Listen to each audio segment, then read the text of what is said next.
To the point with Kamlesh Sutar या विशेष मुलाखतीमध्ये तुकाराम मुंढे यांनी संभाजीनगरमधील अधिकाऱ्यांच्या तक्रारीवर रोखठोक भाष्य केलं। सुट्ट्या आणि शिफ्टवरून संभाजीनगरच्या काही अधिकाऱ्यांनी तुकाराम मुंढेंची तक्रार केली होती, त्यावर तुकाराम मुंढे यांनी त्यांची भूमिका विशद केली आहे। सकाळी 10 ते संध्याकाळी 6 वाजेपर्यंत शिफ्ट असावी अशी मागणी अधिकाऱ्यांची होती, तसंच इतर सुट्ट्या मिळाव्यात अशी देखील मागणी त्यांनी केली आहे। मात्र नियमाप्रमाणे सर्वांना काम करावं लागेल, जमत नसेल तर काम सोडून द्यावं, तसंच अधिकाऱ्यांनी ऐकलं नाही तर कारवाई करण्याचा इशारा देखील तुकाराम मुंढे यांनी दिला।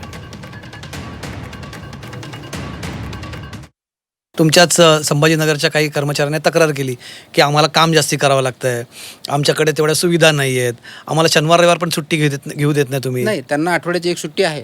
त्यांची मागणी अशी आहे की बाकीच्या कार्यालयासारखं 10 ते 6 चालू ठेवा, बाकीच्या सुट्ट्या द्या।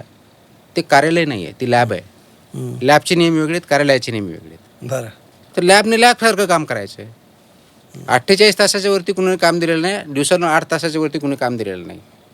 अगोदर त्यांना 10 ते 6ची सवय होती, म्हणून त्यांची ती मागणी आहे। तर त्यांना आम्ही समजवलंय, याच्यातून समजलं ठीक नाही तर जी काही नियमानुसार पद्धत आहे त्याप्रमाणे त्यांच्यावरती कारवाई करता येईल। कारण लॅब जे आहे ती लॅबसारखे काम आहे, त्यांना रिक्रुटमेंट लॅबसाठी केलेलं आहे। मग ते लॅब असिस्टंट असतील, टेक्निकल ऑफिसर असतील किंवा सायंटिफिक ऑफिसर असतील, जे कोणी असेल लॅबप्रमाणे करायचं आहे। पण त्या सरकारी माइंडसेटमधनं कसं बाहेर काढणार तुम्ही लोकांना? कारण हा सरकारी माइंडसेट आहे ना की बाबा आम्ही 10 ते 7च काम करणार, मग सुट्टीच्या दिवशी काम करणार नाही। तुम्हाला नियमाप्रमाणे काम करावं लागेल ना।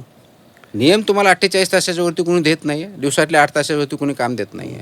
पण म्हणजे तुम्ही आहात वर्कहॉलिक, तुम्हाला कामाची नशा असते, बाकीच्यांना नाही ना तसं। ते त्यांना तुम्ही मग त्यांना या कामासाठी कमिटमेंट लागते। मग ज्यांना काम करायचं नाहीये त्यांनी सोडून द्यावं। म्हणजे त्यांना जर पगार पाहिजे आहे आणि त्याच्यासाठी त्यांची नेमणूक झालेली आहे, बिलकुल तेच काम, त्याच्या व्यतिरिक्त आम्ही काही काम सांगत नाही ना।